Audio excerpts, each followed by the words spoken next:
June 2008, Pat Regan, a prominent anti-knife campaigner, is stabbed to death in a home in Leeds, West Yorkshire. It's an ironic and tragic end for a woman dedicating her life to stamp out violence in the city. Her death hits her daughter hard. You crush, you crumbled inside, you know, it's like your inner self just collapses, you collapse. But there's an added twist. The person who killed her was her grandson, Rakeem Regan. I'm his mum. I brought him into this world, and that's my responsibility. And yet it was bringing him into this world that meant that she lost her mother.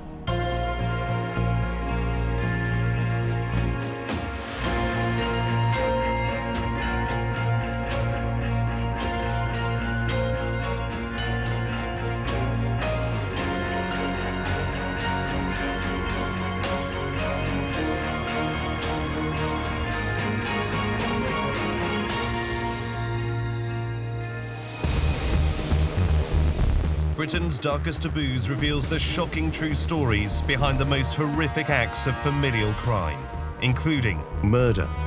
He stood up and licked the blood off the knife and he spat down her body. Torture. People call him an animal, but he's not an animal. An animal wouldn't do that to another animal. And abuse. I probably should have died, and I'd tell you what, I wish I had.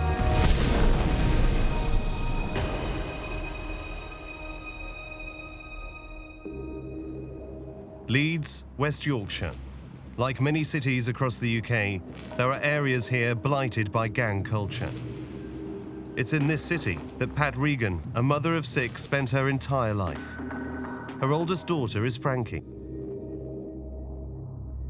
My mum, you know, she was amazing. Everybody knew my mum, you know.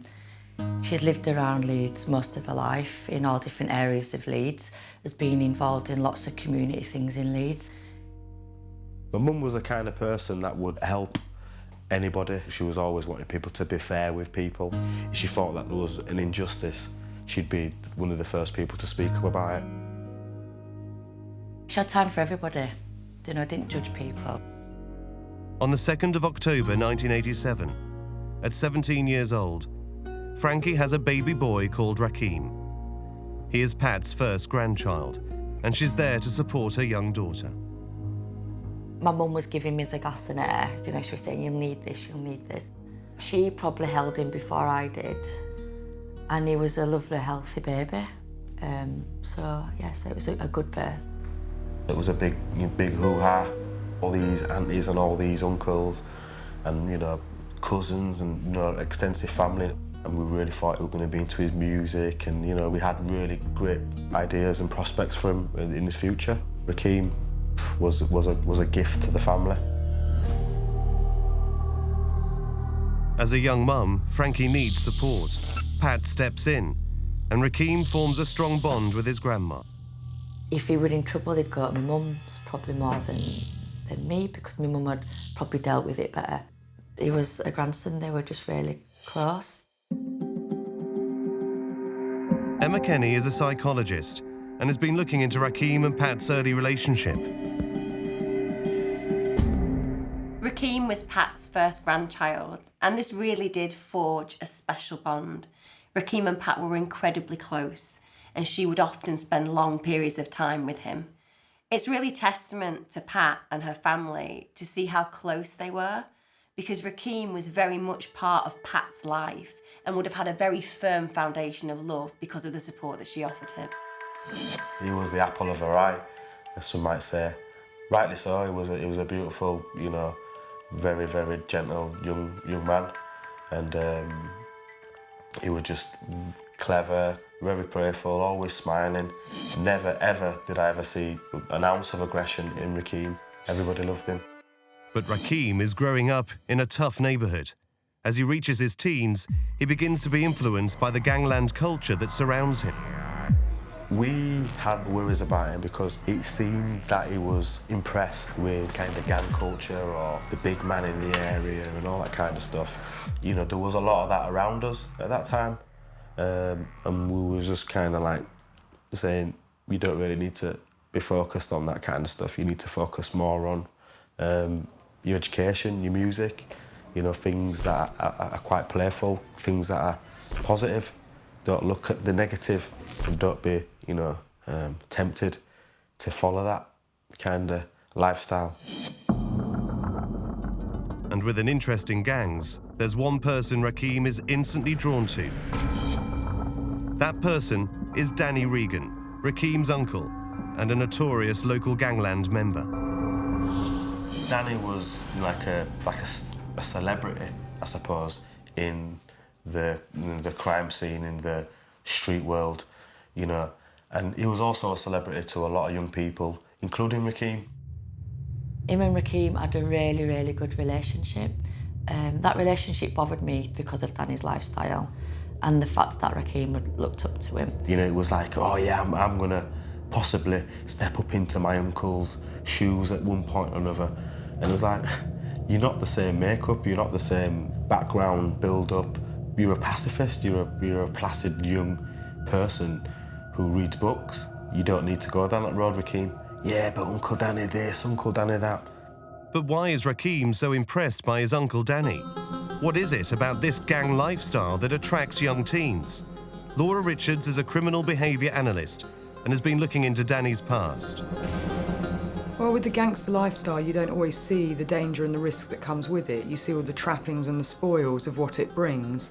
The fast cars, the houses, the money, flashing the cash. But that's, of course, one side to it, the external side that people might see. But the reality of it was something very different. There are always people vying and rivaling you. He actually wore a bulletproof vest fairly regularly because he understood the dangers and risks to him and had been shot at before. So although it might look quite glamorous and it might look like he's got all this, you know, this incredible lifestyle, actually it comes with huge risk as well. Danny would go to my mum and say, "Mum, tell me stories about my childhood," and we kind of all knew. And Danny knew he'd say, "I'll never reach 30." So you always had this thing of, please, Danny, get out of whatever you're doing and just move away. I always consciously hugged Danny and squeezed him, thinking, is this the last time I might see you? So to live through that as a family is awful, knowing you might not see your brother again that you love and adore so much.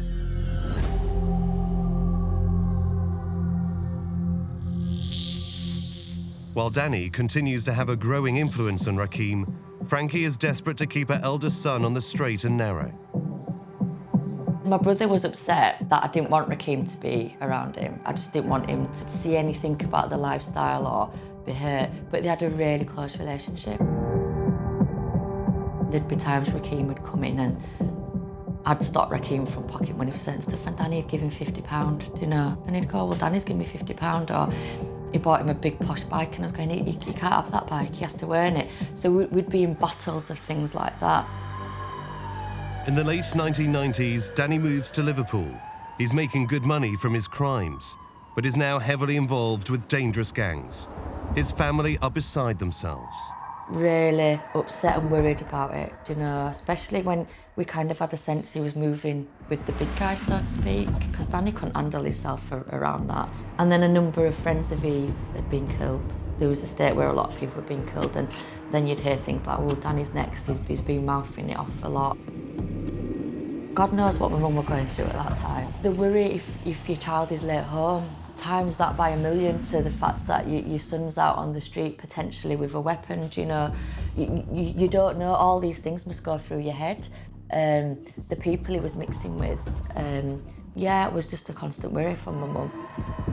Danny is living life on the edge and mixing in dangerous circles. But in 2002, his lifestyle would reap tragic consequences. On the 12th of December, an intruder breaks into Danny's home. Danny's shot and killed in what police believe to be a gangland execution. His killer has never been found. I think he was renting it off some other gangster or something like that, and whoever murdered him went into the house and then like shot him in his back again and killed him.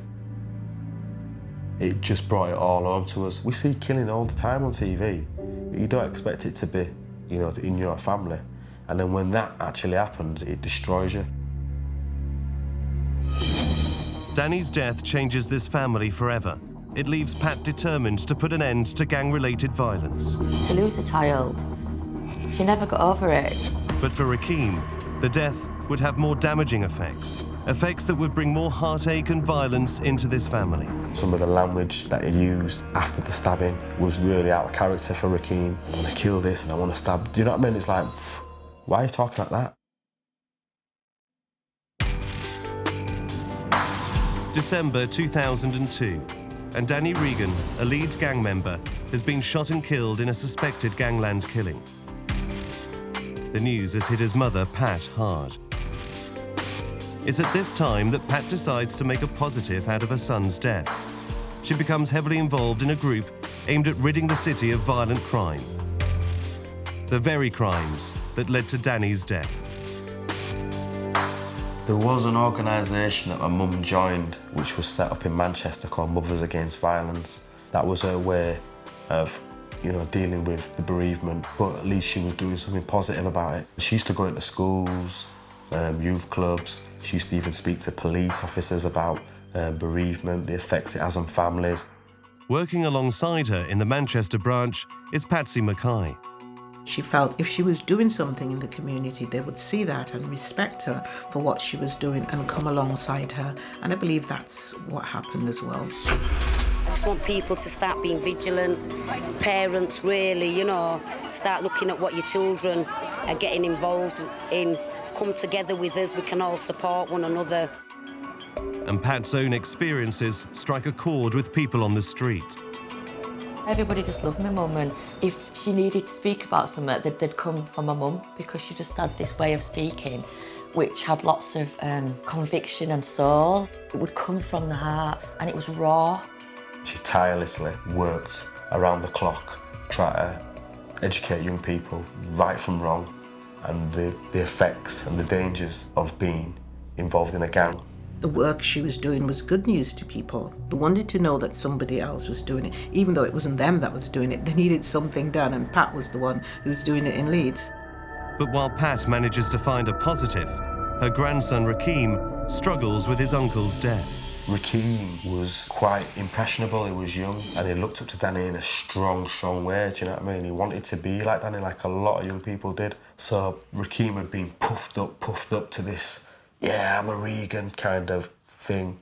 And then obviously when the carpet's been pulled from underneath him, it kind of like made him go into a bit of a depression, but it wasn't really something that was really addressed. So I think that in itself was one of the contributing factors to Rakeem's decline in his personality.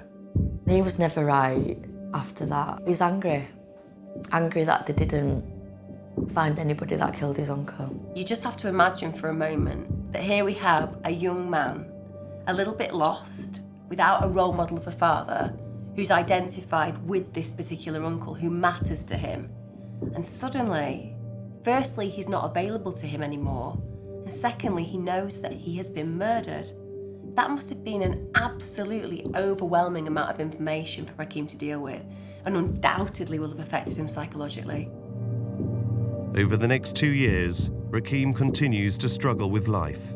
He's already been smoking cannabis and now starts experimenting with other drugs too. He kind of lost his way a little bit, and I kind of guess he dabbled in drugs in his teenage years, in ecstasy, cocaine. And I used to say to Rakeem, you haven't got the mindset to get through stuff like that. Taking ecstasy and things like that. It's not good for your mind and it'll bring you down. And he'll go, no, Mum, I don't do it anymore. Rakeem struggles with drugs. He also starts to truant. His behaviour goes off the rails.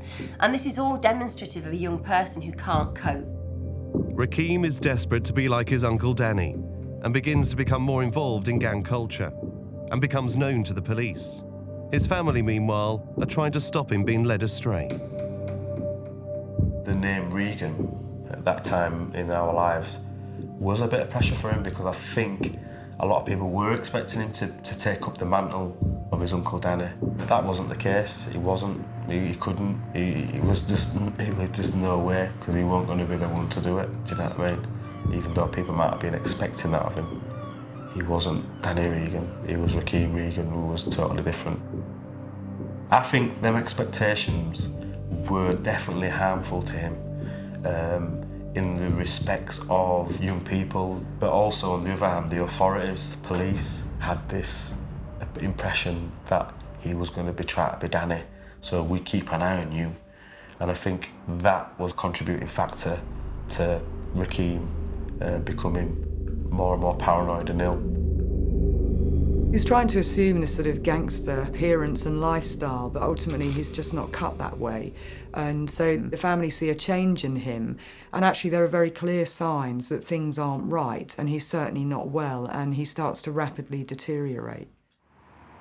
Rakeem is using drugs and drinking. His behaviour is now unpredictable and erratic.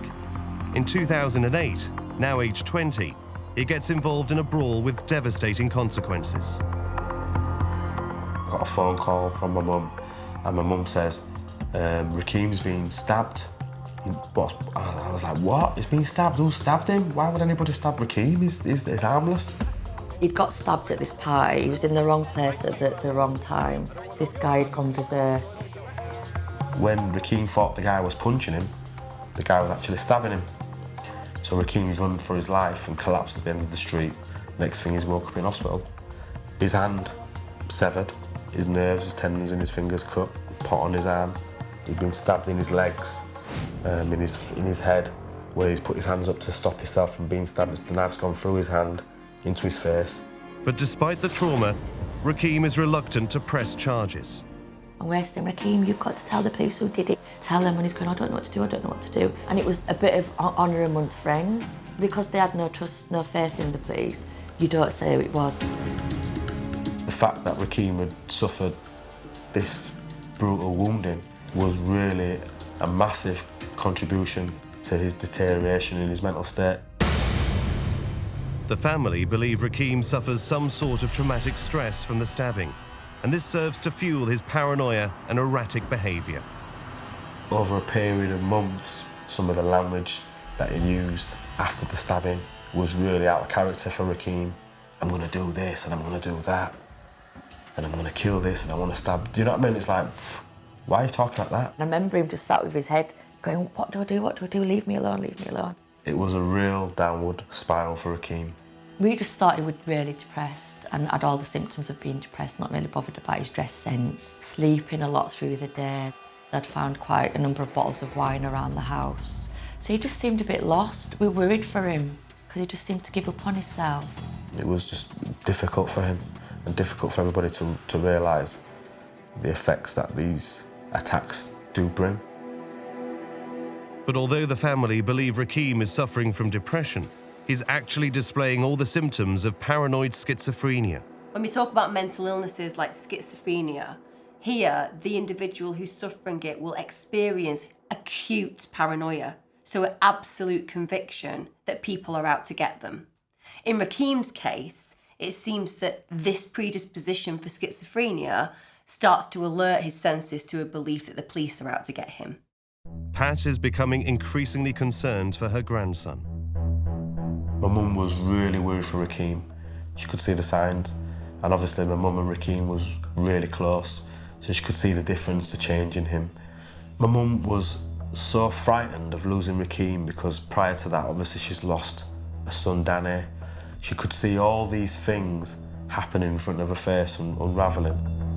Pat can also see that Franky's struggling to cope with Rakeem's behaviour. In a bid to help, she insists Rakeem moves in with her. Rakeem was her grandson, but he was brought up like her son. I would describe Pat as a mother that loved much. She showed that love to her daughter by taking him on, and he lived with her. She would just said that he would hear voices and he would behave in the house in strange ways, and she was obviously dealing with the death of her son, but she was also dealing with her grandson as well, who was mentally ill. And sometimes I just wonder how she did it. 5 years after his uncle's death, Rakeem's mental health is deteriorating rapidly. He was having thoughts of people turning into reptiles, aliens. He was having these kind of thoughts. People's eye colour were changing, you know, to these luminous colours and things like that. He'd threatened my brother to say that he was going to stab him in his neck. It was like almost like he was possessed with something that he wanted to be. He wanted to be an hard man, he wanted to be tough, he wanted to be fearless, he wanted to be this character that wasn't him. My mum was like, well, I let him go out tonight. God knows what's going to happen to him. I don't think she was scared of him. I think she was afraid of what could happen, what he could do, but never to her, that he could do to other people. Pat's had such strong male personalities in her family and she's handled them. Rakeem is more of a sensitive soul with a sensitive nature. Of course she feels safe with him, and actually, more than anything, she sees him as vulnerable and wants to look after and protect him. The last time I saw Rakeem, he rolled at home at 5 o'clock in the morning, started cooking. We started arguing and he threw an orange at me. Rakeem's never done anything like that before.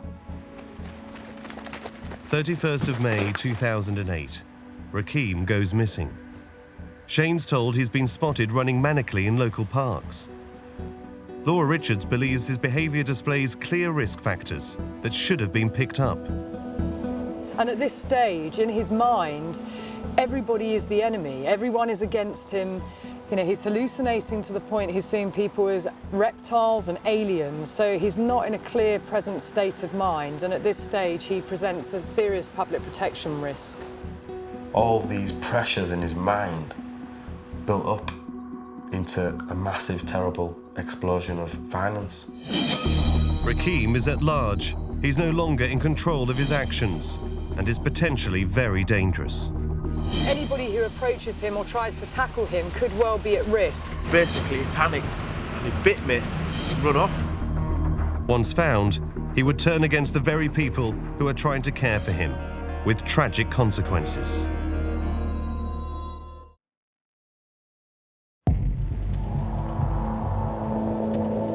May 2008.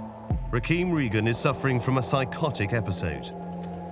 Losing his uncle Danny in a gangland shooting has hit him hard.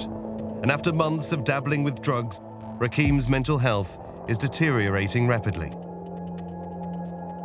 He's not sleeping, he's not eating, he's drinking and he's smoking cannabis, becoming very paranoid about authority figures being arrested and that sort of triggering further episodes.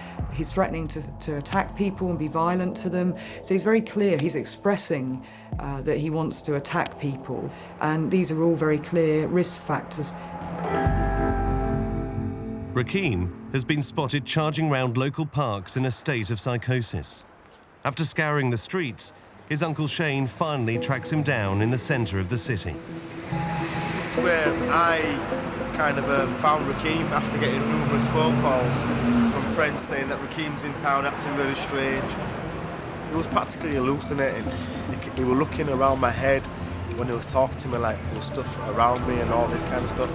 Basically, he panicked and he bit me and run off. And when he run off, he was like zigzagging in and out of the road. And I've grabbed him and I finally trapped him here against this window here. He was looking at me like he couldn't recognise me or anything. I just knew he'd gone. He said, they're after me, they're after the police and white people, they're after me, they're following me everywhere I go. Rakeem's mental state is now extremely fragile. In such a public place, Laura Richards is well aware of the dangers Rakeem poses. At this point, he's so delusional in his hallucinations that he's having of people being reptiles and aliens, and certainly he has this paranoia about the police and he thinks everyone's working for the police. So anybody who approaches him or tries to tackle him could well be at risk. It was a busy Saturday afternoon, people everywhere. People were like, what's going on? It looks like I'm kidnapping him. I had to pin him down really for his own health and safety, do you know what I mean? Because obviously we couldn't lose him again. We've been looking for him for days. It's really terrifying for a member of a family to have to deal with somebody who's going through a paranoid schizophrenic episode because it's so different to their normal reality and they fear for their safety.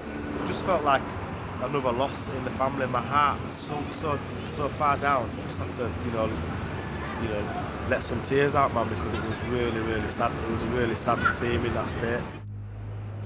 Yet again, Pat takes control of the situation.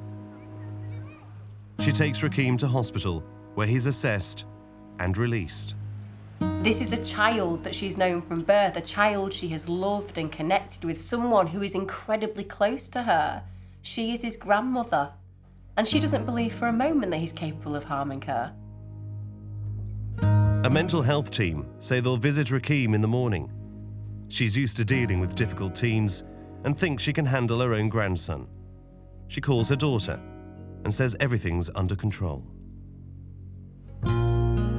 My mum said, oh, it's fine, doctor's making an appointment for him to go somewhere, it's fine. She wanted me to stay away, so she was just saying, he's got him here, he's here, he's tired, he's going to have a bath and he's going to go to sleep.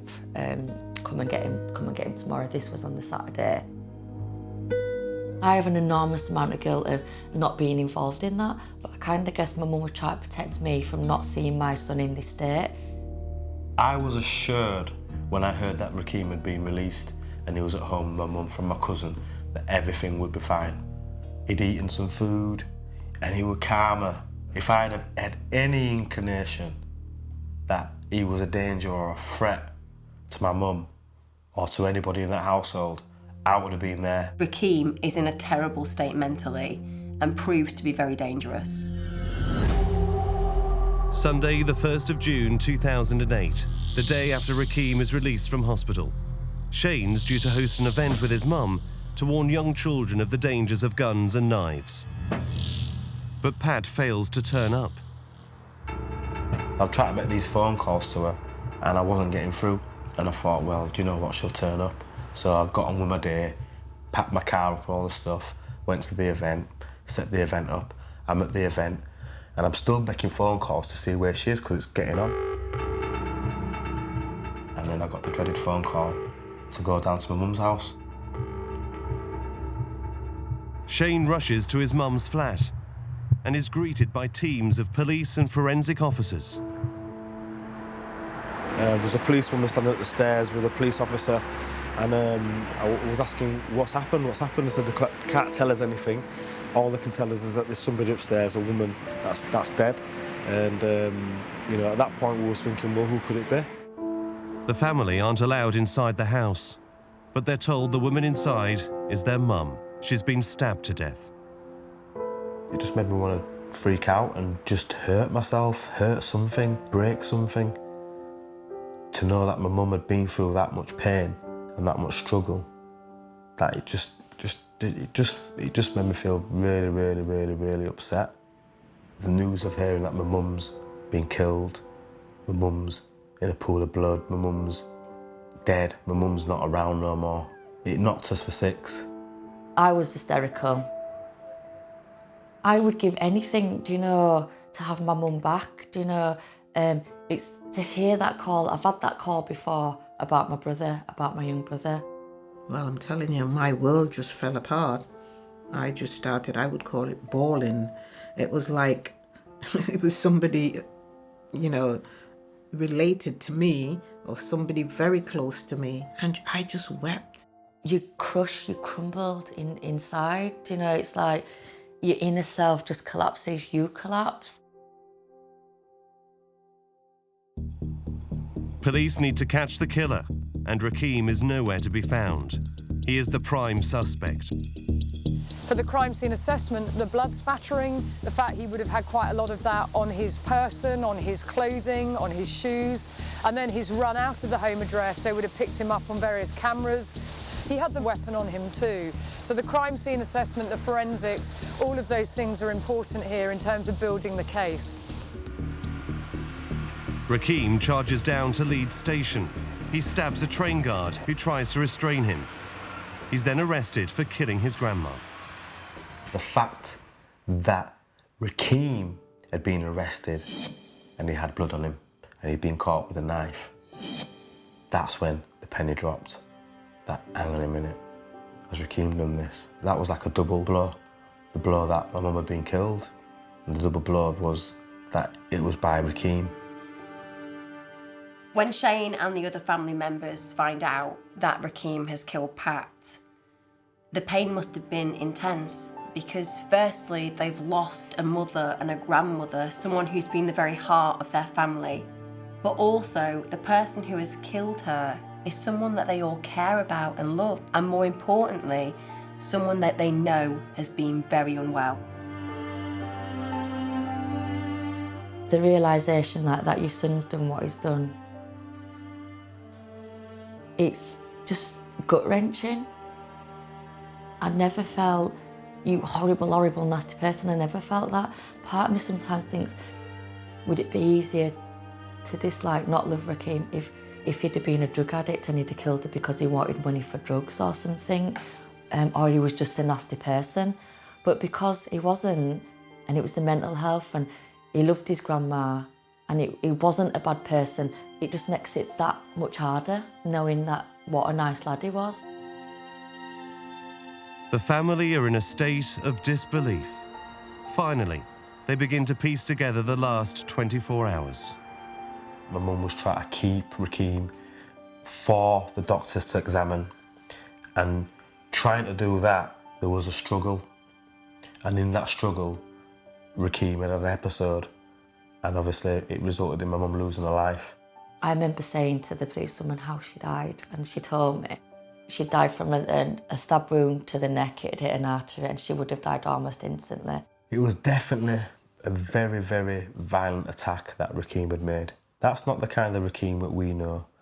Whilst no one can be absolutely sure what triggered Rakeem's attack on Pat, what we do know is that he came out of sedation, he was potentially disorientated, he was incredibly scared and acutely paranoid. And the likelihood is it would have taken very little from Pat to provoke that kind of frenzied reaction. A prominent anti-knife campaigner has been stabbed to death in her own home by the grandson she was trying to care for. The news hits the community hard. Beneath this small block of flats in the centre of Leeds, some flowers are being laid. They're for a woman who many here say was a hero. I couldn't understand what had just happened and how it had happened, and that Pat was dead because of her own grandson. People were leaving flowers here the whole week. There were just loads of flowers. There were some messages from young people, kids she's worked with, mums, families. There were just loads of flowers there. But while the community tries to come to terms with the death of Pat, Franky and Shane would face weeks of anguish and turmoil. It's really weird because obviously my mum campaigned against it. She knew a lot about it than most people. And for that to be her way to die by a knife crime is like, it's bizarre. I cried literally, I think for 6 weeks I cried. I've lost a son, I've lost my mum, and I've lost my brother, it's just all that. Do you know, there were times in them 6 weeks where I didn't feel like living. I didn't. And I think people would check on me because I think people around me actually felt, how's she going to get through this? How do you get through this? How do you get through your brother dying and then your mum dying but your son doing it? And I think people out there would think she's not going to get through this. I felt anger towards everybody. I felt anger towards Rakeem. I felt, Rakeem, why did you do this? Why didn't you just punch a wall? Why didn't you just frigging kill yourself? Why don't you jump off a bridge? Why don't you do something instead of doing this to my mum, who's always been there for you, always supported you? Do you know what I mean? The only person that was really truly there for you at your darkest hours. The killing has ripped the family apart. Not only are they dealing with the loss of their mum, will they ever be able to forgive Rakeem? To go sit and listen to your son, your baby, saying this about what he's done to his grandma and your mum is the worst.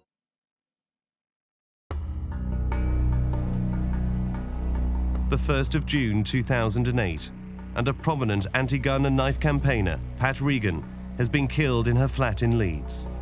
As an added tragic twist, the killer is her own grandson, Rakeem Regan, who is suffering from severe mental health problems. 20th of June 2008, the day of Pat's funeral. Hundreds of mourners line the streets to pay their last respects. It was overwhelming, the amount of people that came and showed their love and support. The church was heaving, the whole street was heaving. The priests from York came, MPs came, you know, people from all walks of life came to my mum's house. Christians, Muslims, Jews, they all came because they've all had some kind of interaction with my mum that was special to them.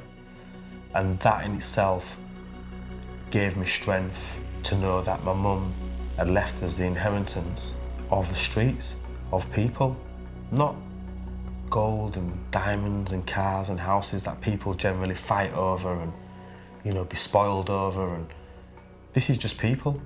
This is just general people who have a general love for my mum, which is priceless. I think for me, she was dead, and I'd come to terms with the fact that she was dead. And she wasn't around anymore. We weren't going to have her around anymore. And that her work here was finished, really. I think it's about acceptance, and I think these are things that we have to learn to do in life, to accept what happened and then move on, but never forgetting the role that these people played in our lives. My mum was taken too soon, but who am I to say? God probably had a bigger plan for my mum elsewhere. So I live with that notion and accept what happened as, you know, God's will. But while the family say goodbye, there's inner turmoil. The man who took her away was a nephew and a son. I didn't see him for 6 weeks, and that's all I wanted to do was to hold him, tell him it'll be all right, I love him, and we'll get through this. For Franky, the truth is that she brought Rakeem into this world, and yet it was bringing him into this world that meant that she lost her mother.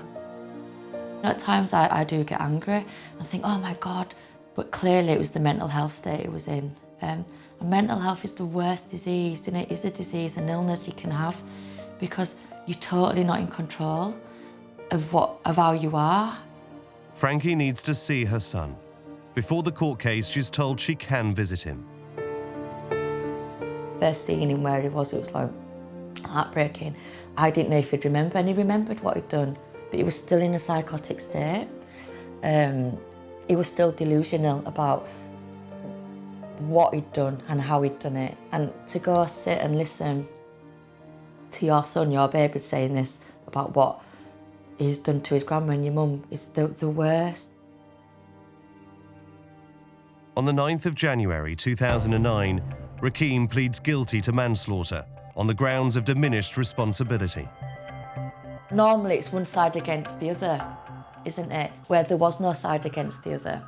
And the prosecution obviously has to be for my mum and against Rakeem. And we're kind of in the middle, do you know? We're not against Rakeem, we're not vying for his blood. Rakeem is detained indefinitely under the Mental Health Act, and Franky continues to visit him. I'm his mum. I brought him into this world, and that's my responsibility. I don't want him to be where he is, but I also equally want him to be well, want to know that he is well. As his mother, I have to, you know, I'm there, I have to support him. I can't lose another life, you know, we've lost so many. But Rakeem's actions are still dividing the family. Personally, I've not seen Rakeem since the day that he got sentenced. I've just found it difficult to find a way to look in his eyes and speak to him about it. I dream about looking him in the eye. I have dreams of seeing him. I have this mixed emotion when I see him. I want to run up to him and give him a big hug. I say, do you know what, I love you. And then I start to doubt that he did do it by accident. While Shane adored Rakeem and was very close to him as an uncle, the reality is that Rakeem killed Shane's mother, and this has caused a huge disparity of feeling with him, because how can you love your own mother's killer? Shane is finding comfort in an organisation he set up in memory of his mum. With me being a supporter of what my mum did, I think it just goes in hand that I continue to speak to the streets. And that's the name of the organisation that I'm really pushing forward, is to speak to the streets, create more role models, create more outlets for young people to be creative and, you know, put the time and energy into positive things rather than negative things. And yeah, the legacy still lives on. It's a legacy of people, I would like to say. She touched a lot of people's lives in the community. You don't want a better legacy than that. I had a year of counselling to get through it, and I think I would see myself as a bit emotional and a bit scaredy of things, and I can't challenge that. But my God, I've got the strength, and I kind of guess I get that from my mum, and my mum lives on in me through that. There's no way I would ever have felt I would have ever been able to cope with any of this. Pat is now buried next to her son Danny. Meanwhile, the family they've both left behind are still struggling with the emotional turmoil.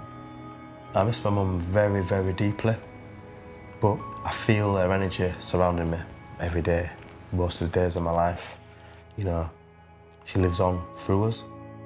As a family, I've known people break up and deteriorate for far less, and just that I'm really proud of my family for the way we've held stuff together, and they're all amazing, and my mum would be absolutely so proud of us for how we're doing. I just think on a spiritual level, she exists even stronger in our lives than she ever did. And that's important to me. A memory will always be there, and every day we talk about her. At an inquest in November 2012, the coroner ruled that Pat Regan's death could have been avoided if Rakeem had been assessed and detained by a specialist psychiatrist. I don't know what the future is for Rakeem, but I do just take one day at a time. All I know is that I will always be there for him. My mum's not here now, and it's about Rakeem's life. You know, we need to be there for Rakeem's life, and I'm sure my mum would want us to be there for Rakeem's life, because she even knows that it wasn't Rakeem that really set that up. Do you know what I mean? It wasn't Rakeem. He needs supporting because he's being given a bad card.